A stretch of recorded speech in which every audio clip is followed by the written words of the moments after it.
touching upon the emergency medicine previous year questions and the important topics which the questions have been asked in the last 3 sessions of MRB and the one-liners related to that. So on an average, if you see the last 3 sessions, 3 to 5 questions have been asked with an average of 4 questions from emergency medicine, where the questions mostly touches upon the poisonings and snake bite, very importantly, and also upon the shock. And we'll discuss the other questions relevant to that. CPR will be having, though we'll be touching upon now, we'll be having a detailed session and when we are discussing about anesthesia, about the CPR 2025 changes, where potentially you'll get 1 question at least from that. And what from the ADRPLEXUS team, we are developing the one-liners and the workbook in a whole. If you see that with the by attending the sessions, leaderboards, and the workbooks and the one-liners, close to 3,500 one-liners we have developed, like which will show it to you. Out of the 100 questions, you can get at least 98 questions for sure. Like, mark my words today, at least 98 questions you will see in your examination. Just stick to the schedule which we are going to give and go through the sessions and attend the leaderboard examinations and the materials. I'll tell you at the end, I'll show you a few glimpses of what sort of material we are giving and how the one-liners have been drafted and all. So let's start the first question. This is from 2025. The most common type of shock present in trauma is A, first option, hypovolemic shock, the neurogenic shock, obstructive shock, cardiogenic shock. Come on, guys. What's your answer?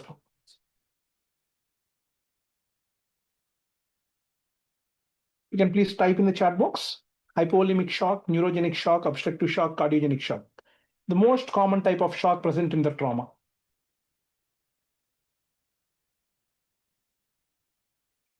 We are absolutely non-judgmental. Please go ahead and mark your answer.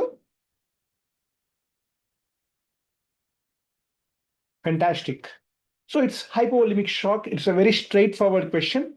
So the hypovolemic shock is a correct answer. And let's analyze the options: hypovolemic, neurogenic, obstructive shock, and cardiogenic shock. When do they occur? So hypovolemic shock is the most common shock which occurs in the trauma. It is caused by hemorrhage, that is the blood loss from the vessels or organs or long bone fractures or chest and abdominal injuries, mostly due to, and also due to long bone fractures. So what happens in these conditions? The preload will be decreased. Once the preload is decreased, the stroke volume decreases, cardiac output decreases, where characteristically you see hypotension with compensatory tachycardia. So hypotension with compensatory tachycardia occurs. This is a characteristic of hypovolemic shock. And you will see the cold, clammy skin. Whereas when it comes to neurogenic shock, this is mainly seen in spinal cord injury above T6 particularly. So when there is a spinal cord injury above T6, there will be loss of sympathetic tone, which leads to bradycardia and hypotension and warm, dry skin. This is the differentiating factor. So if you a shock which in the question stem where you see hypotension plus compensatory tachycardia with cold, clammy skin, it is hypovolemic shock. Whereas if you see hypotension with bradycardia and warm, dry skin, it is due to neurogenic shock. And it is rarely seen in the general trauma unless until the question stem mentions characteristically there is a spinal cord injury like which is suspected above T6. When this is not there in the question stem, this is unlikely. So this is one of the differentiating factor which you have to remember. Then obstructive shock. This obstructive shock is seen in tension pneumothorax, cardiac tamponade, massive PE. So this is less common than hypovolemic shock, which is less than 5%. In this, how do you see in the question clinical stem, you see the distended neck veins and pulsus paradoxus, which you see characteristically in cardiac tamponade. Okay, then cardiogenic shock usually occurs in conditions of MI, cardiac contusion, arrhythmias, and not a typical trauma case. So trauma incidence is low unless it is a direct myocardial injury. That's in the question stem if they mentions. So this is a very pretty straightforward question. So this is how we are giving the your workbooks, very concise workbook or like quick revision notes, what we are giving it for every subject. So when it comes to shock, how we are giving it. So etiology, hypovolemic shock is the most common type after trauma, hemorrhage, dehydration, and burns. If you see this characteristically, we are also mentioning this. What question, this question has been asked, MRB 2025. This question has been asked earlier. So you can easily go through that once you see the text and there's a superscript there. Oh, you can notice, okay, this is a question which was asked. That is how we are developing the entire books, and which will be couriering with you and you will be reaching with you in next 10 days.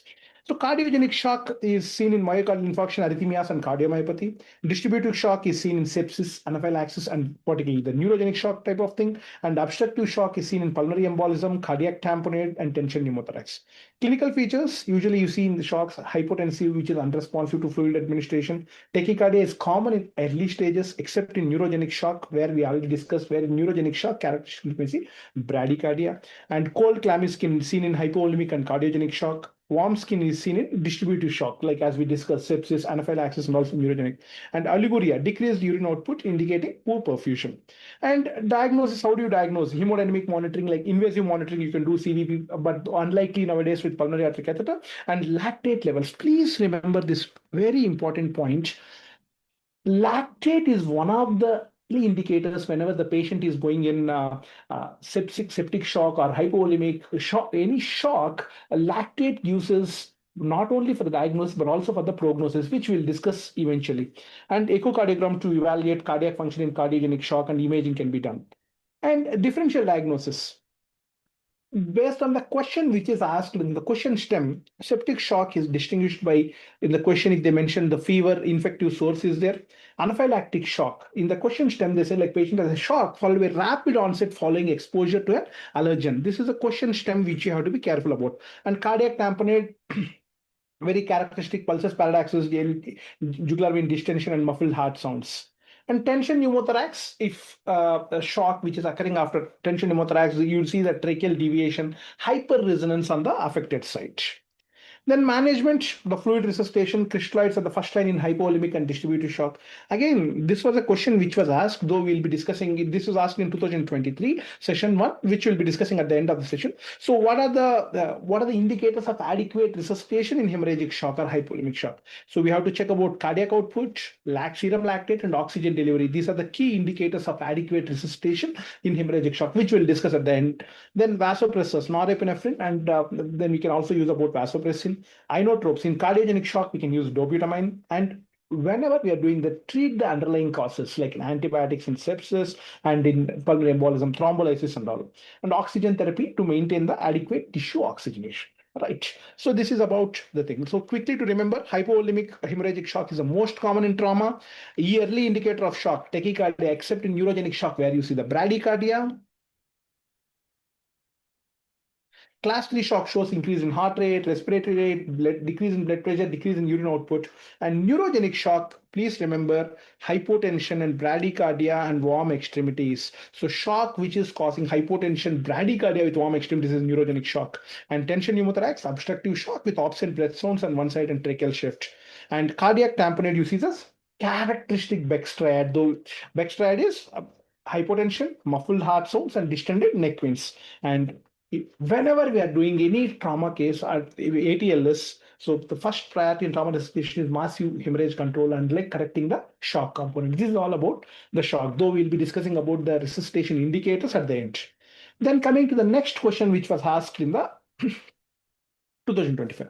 A 45-year-old male is brought to the emergency room with weakness, which rapidly spread from ocular muscles to proximal limb muscles and respiratory failure.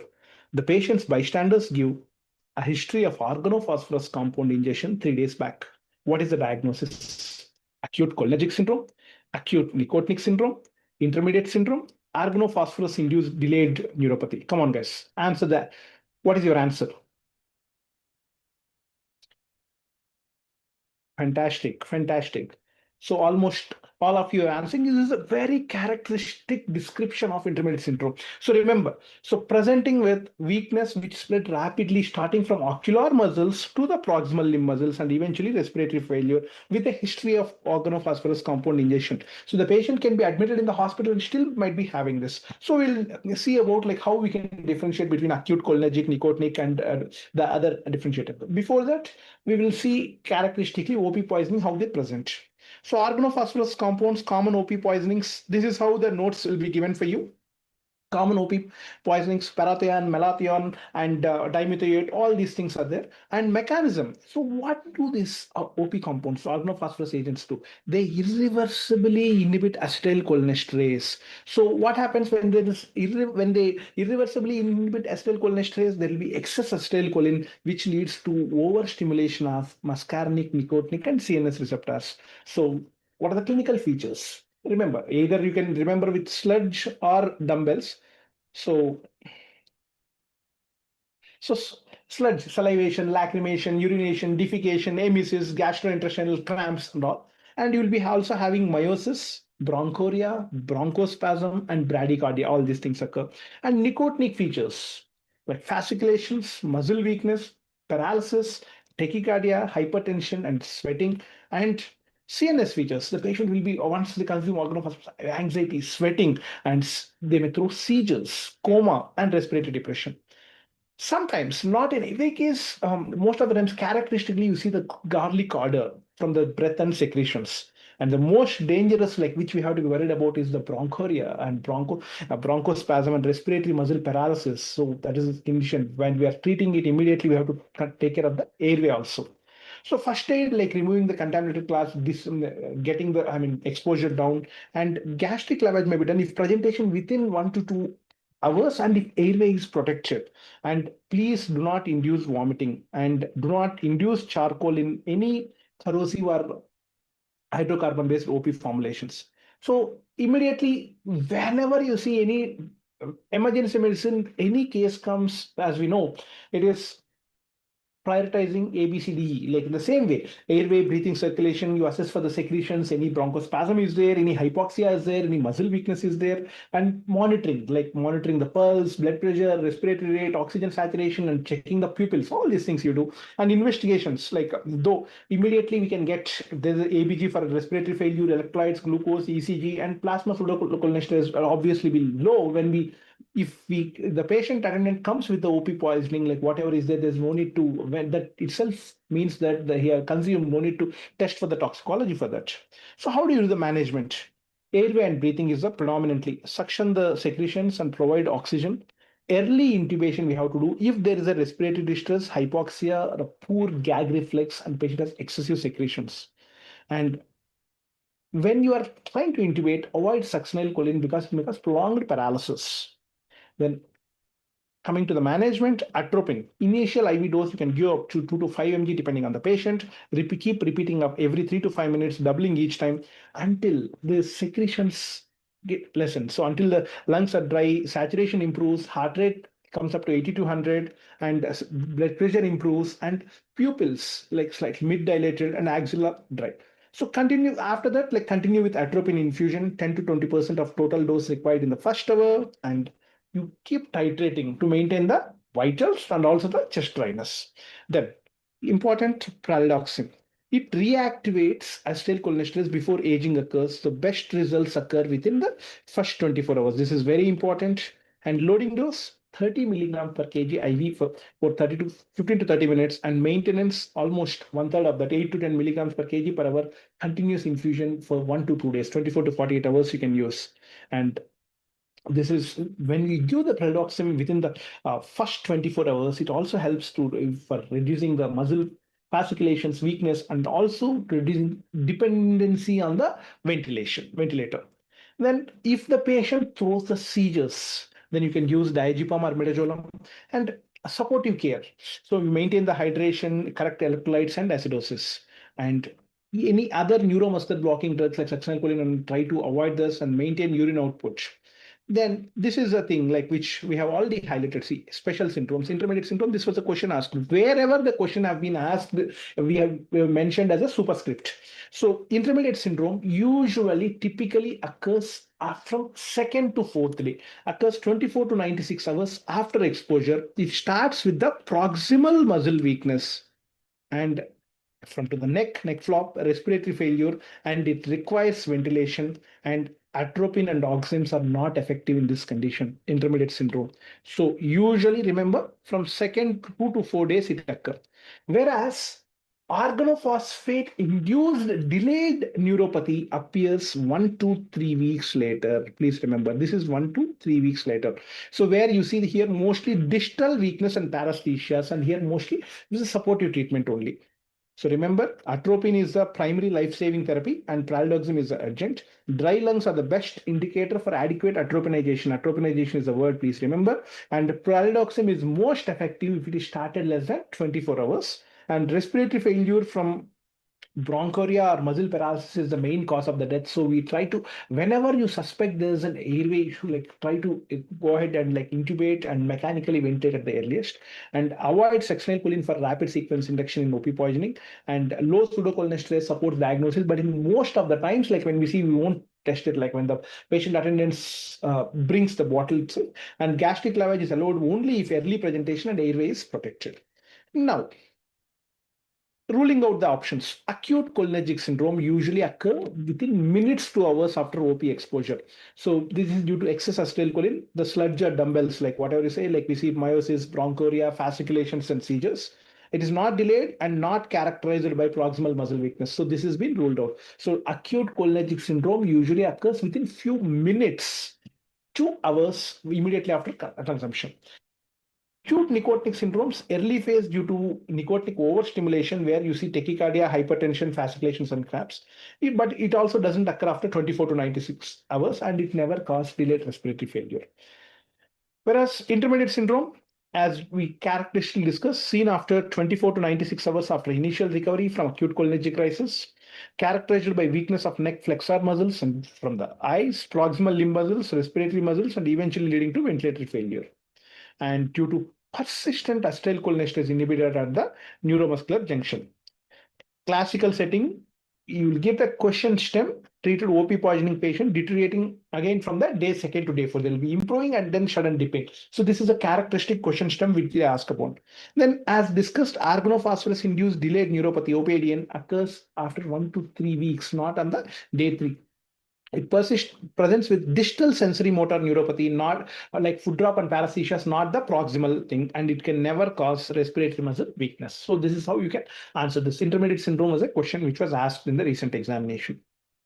So quickly consolidating, intermediate syndrome usually occurs 24 to 96 hours after OP poisoning, caused by neuromuscular junction dysfunction, not muscarinic excess. Clinical hallmark, proximal muscle weakness, neck flexor weakness, respiratory paralysis, sometimes involved in the orbit. And remember, 1 to 4 days.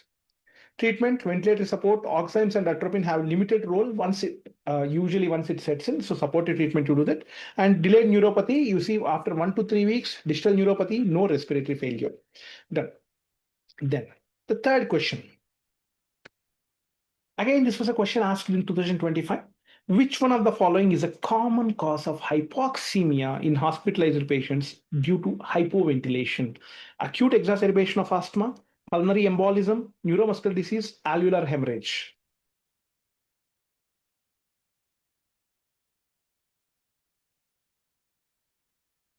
Come on, guys.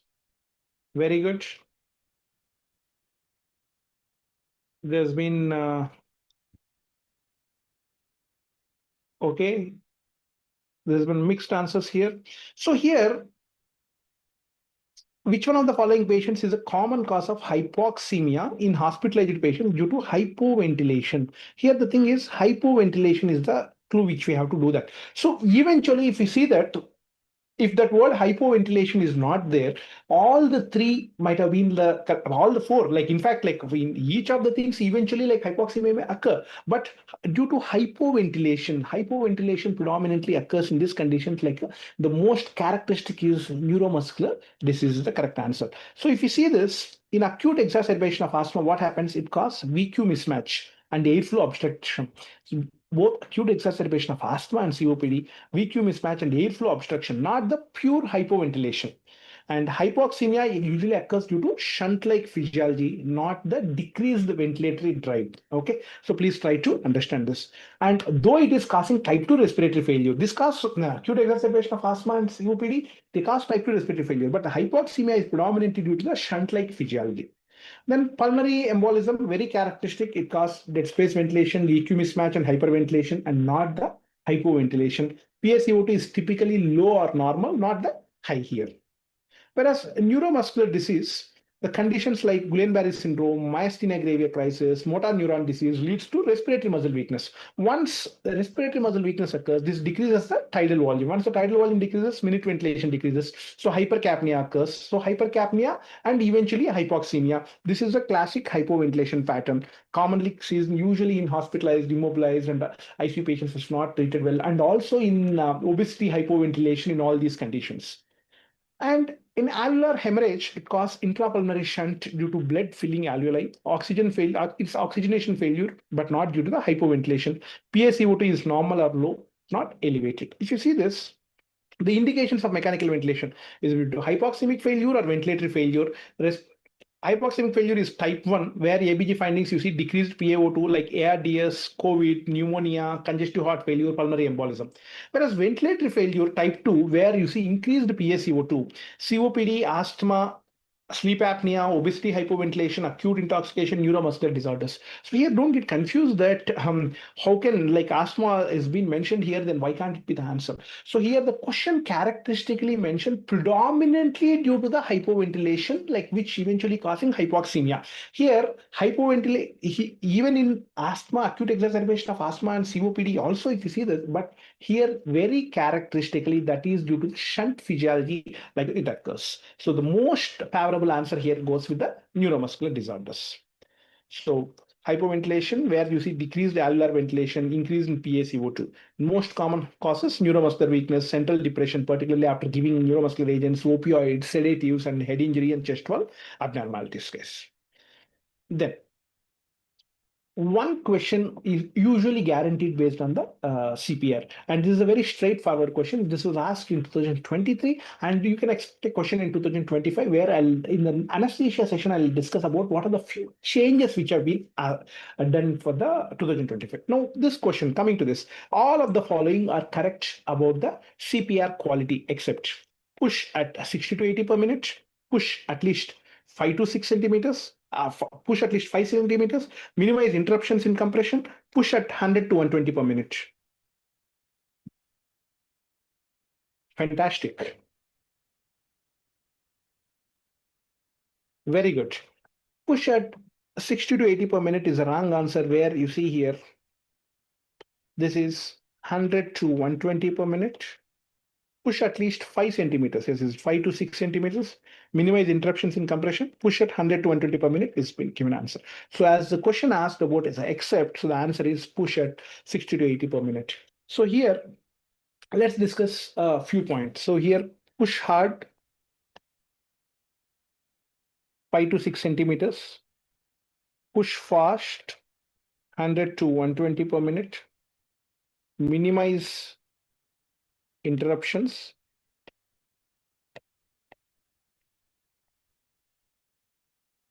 Avoid hyperventilation.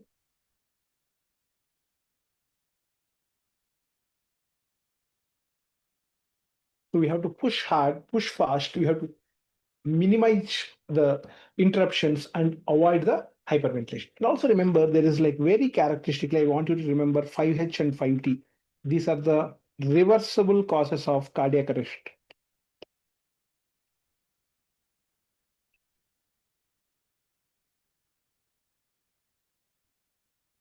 5H and 5T. 5H are hypoxia, hypovolemia, hypothermia, H plus ion, that is acidosis,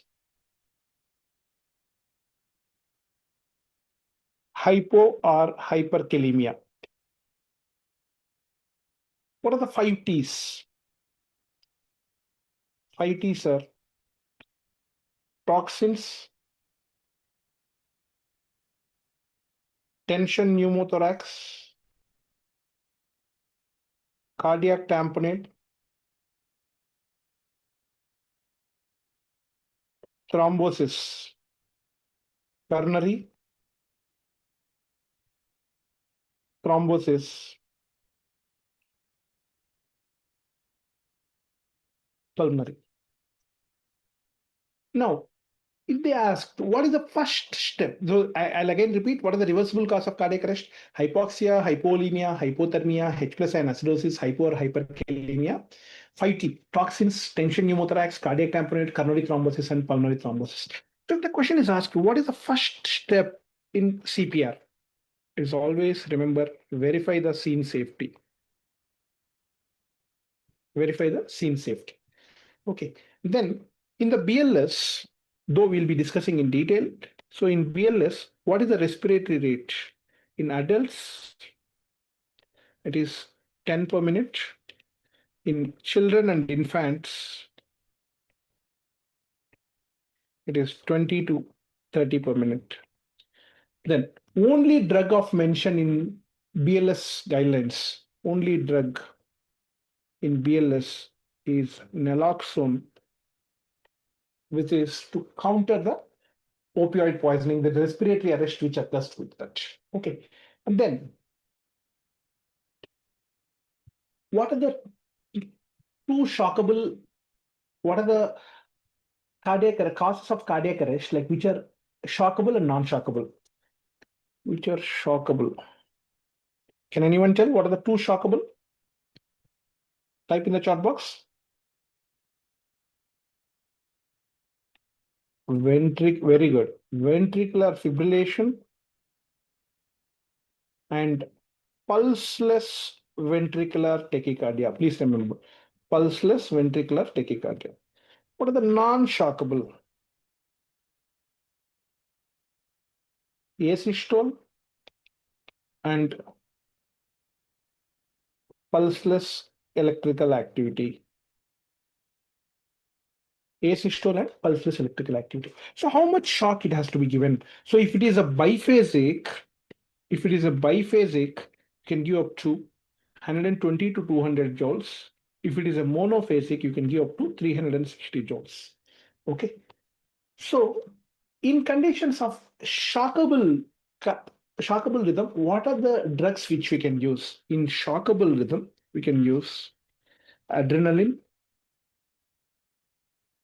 amiodarone, and lignocaine. Whereas in non-shockable, we can use only adrenaline. So these are the things, like, please remember when we discuss about the CPR, we'll discuss in length about this. And one thing is, remember, there's something called TTM, targeted temperature management.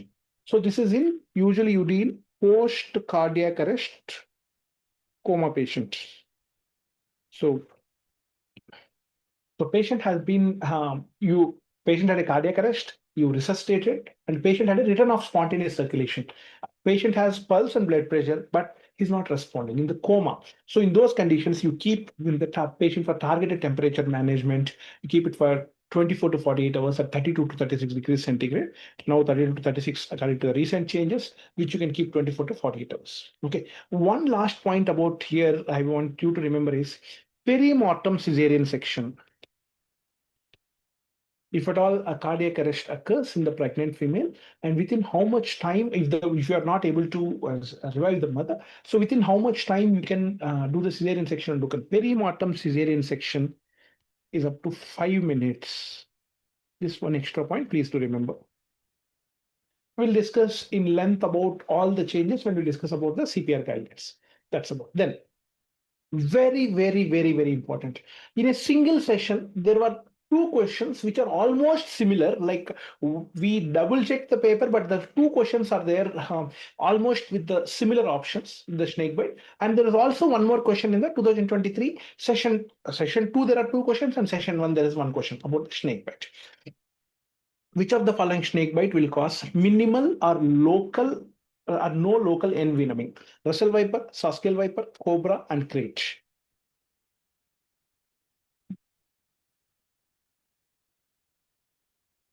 Come on, guys, everyone.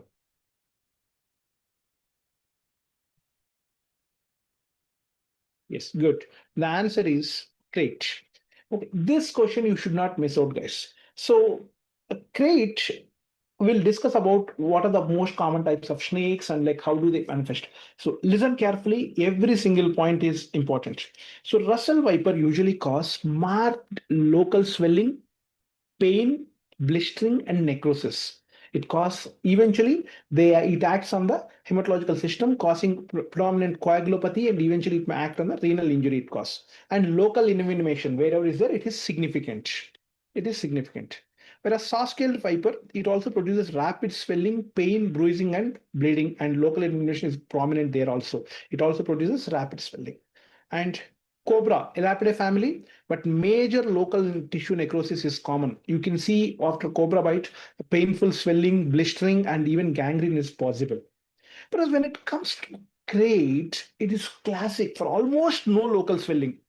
So it's a painless bite. Usually, often like the presentation will be like the patient might be, I mean, the person might be sleeping and it got a snake bite, and it's often unnoticed during the sleep. And the next day morning, when they woke up, they wake up with the paralysis of the limbs. That's how it usually most of the times crate present. Please remember this. So severe neuroparalytic envenomation, despite minimal or local signs, it causes ptosis, ophthalmoplegia, bulbar weakness, respiratory paralysis. So if you get a question characteristically, patient waking up with a paralysis. They don't know how they. Suspecting snake bite, it is mostly due to the crate. Neurologically, it occurs. So it's almost like a no local swelling, painless bite, often unnoticed during the sleep. Severe neuroparalytic envenomation. Okay. So snake bite management usually we'll discuss. This is again the notes which we are giving it to you. So neurotoxic snakes like cobra, crate, coral snakes, mechanism, they act on neuromuscular junction blockade. Cobra usually acts at the postsynaptic junction and crate at the presynaptics.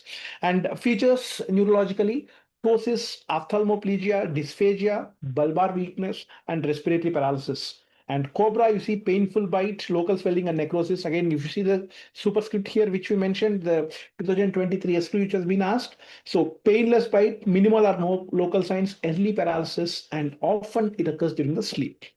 Whereas hemotoxic or vasculotoxic snakes, vipers, Russell's viper, Haskell viper. So mechanism, you see consumptive coagulopathy and endothelial damage, and it causes severe local swelling, blistering, spontaneous bleeding, and patients will go into shock and acute kidney injury. This is again, usually when they mention about acute kidney injury, you have to think about the vipers when it related to the snake bite. Then myotoxic snake, sea snakes, rhabdomyolysis leading to myoglobinuria and renal failure, and where the features are, if renal failure along with the muscle pain, if they mention, then it is mostly due to sea snakes and myotoxic snakes, stiffness, dark urine, and hyperkalemia. How do you assess? Primary survey, again simple ABCD, check airway for any bulbar weakness, breathing for the respiratory effort, circulation for hypotension or bleeding. Local examination important, see for any fang marks are there, swelling, blisters, or necrosis is there. Neurological assessment, assess ptosis, eye movements, any swallowing difficulty, any paradoxical breathing is there. And at the same time, look for bleeding. Bleeding assessment, look for gum bleed, petechia, hematuria, and renal assessment, simultaneously monitor the urine output and bedside test. This is very important. 20-minute whole blood clotting test, 20 WBCT is very important. If it is not clotting, non-clotting, it suggests it's a viper bite. So remember this. And ECG for suspecting hyperkalemia, and random blood sugar to rule out the metabolic causes. And investigations among this, most importantly, remember this 20-minute whole blood clotting test. Then first aid tools, reassuring the patient, keep them still, immobilize the limb with a splint, important. Any rings are there, like remove that, mark swelling progression, and transport quickly. without major movement. No incision, no suction, no tourniquet, no ice or washing of the bite site, no herbal remedies. Then, characteristically, crate bite hallmark is no local swelling and early severe neurotoxicity. Night bites and patients often wakes up with paralysis, please remember. Cobra, neurotoxic, local necrosis. Russell Viper, where you see coagulopathy, renal failure, and marked swelling. Saskel Viper, again, rapid local swelling and bleeding. And you see the minimal local signs, think of crate. It might be Indian common crate or banded crate. We'll discuss about the treatment, like how much you have to do in detail. So hyperbaric oxygen therapy is one of the next question. Hyperbaric oxygen therapy is one of the treatment modalities in poisoning with sulfonamides, methemoglobin, sulfhemoglobin, carbon monoxide. Very straightforward question. Fantastic. Yeah, though few have got confused with myth, but the answer is carbon monoxide. So sulfonamides, they can induce methemoglobinemia, but hyperbaric oxygen is not used. Usually in those conditions, inducing the methemoglobinemia, whenever the methemoglobinemia is there, you treat with the IV methylene blue. Can anyone recall what are which is the local anesthetic which causes methemoglobinemia? The local anesthetic drug which has the maximum chances of causing methemoglobinemia. Can anyone type in the chat box, please? Fantastic. Very good. Prilocaine. Very good. Prilocaine is the drug which causes maximum methemoglobinemia. That methemoglobinemia, hyperbaric oxygen is not the treatment. Primary management is again IV methylene blue. Oxygen helps but does not reverse the methemoglobin. Then sulfhemoglobinemia, again here hyperbaric oxygen is not effective. It's not no specific antidote for that. Treat with the supportive care and blood transfusion if severe. And methylene blue has no role here in sulfhemoglobinemia. Then coming to carbon monoxide, how does it work? So this hyperbaric oxygen therapy, it accelerates the dissociation of carbon monoxide from, once you give the hyperbaric oxygen, it helps in dissociating carbon monoxide and hemoglobin. So it reduces the half-life of carboxyhemoglobin from 4 to 5 hours, which is in the room air, to 20 minutes. That's very effective. So it is indicated whenever there is a carboxyhemoglobin more than 25%, pregnant women, even in pregnant women, even when there is a carboxyhemoglobin more than 15%, when the patient is presenting with neurological symptoms, cardiovascular instability, loss of consciousness, in all these conditions, you can go ahead and do that.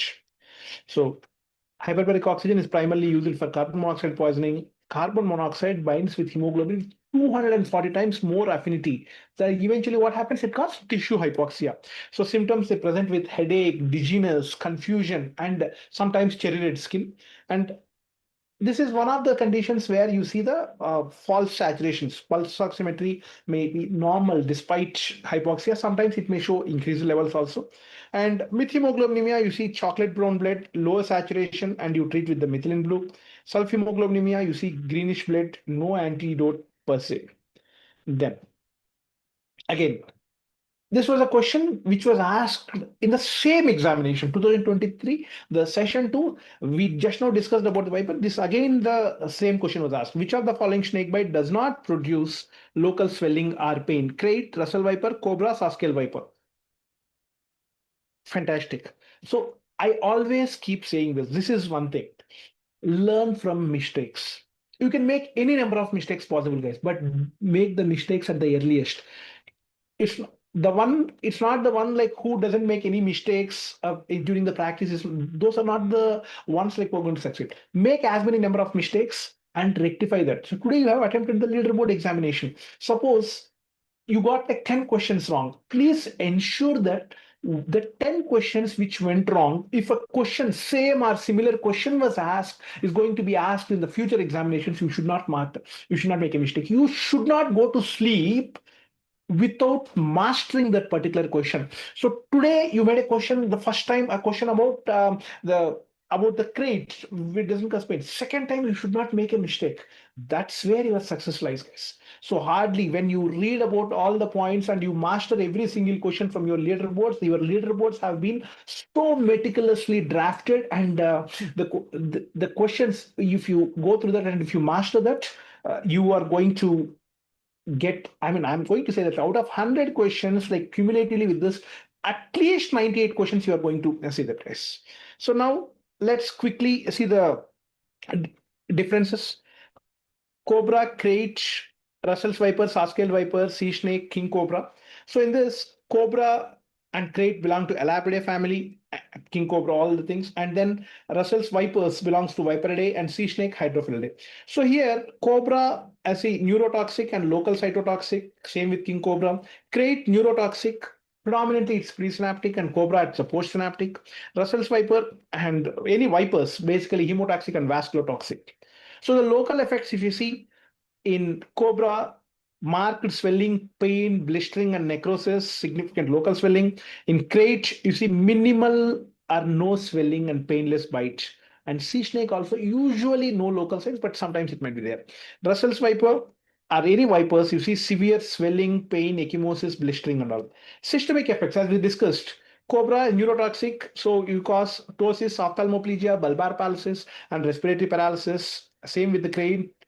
Crate, in fact, it causes faster, severe neuroparalysis, abdominal pain, respiratory failure, and early morning paralysis is the characteristic word. Please do remember.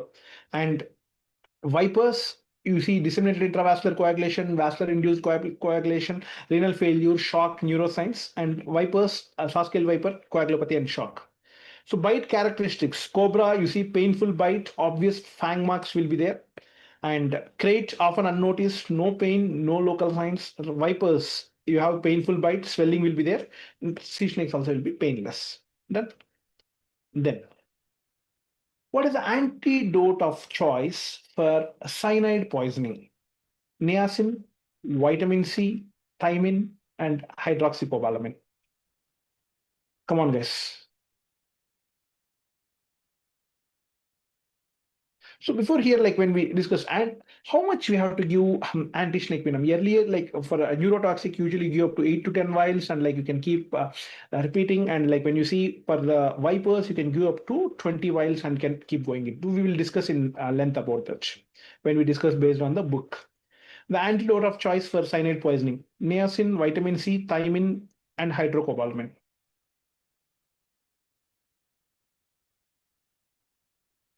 Fantastic.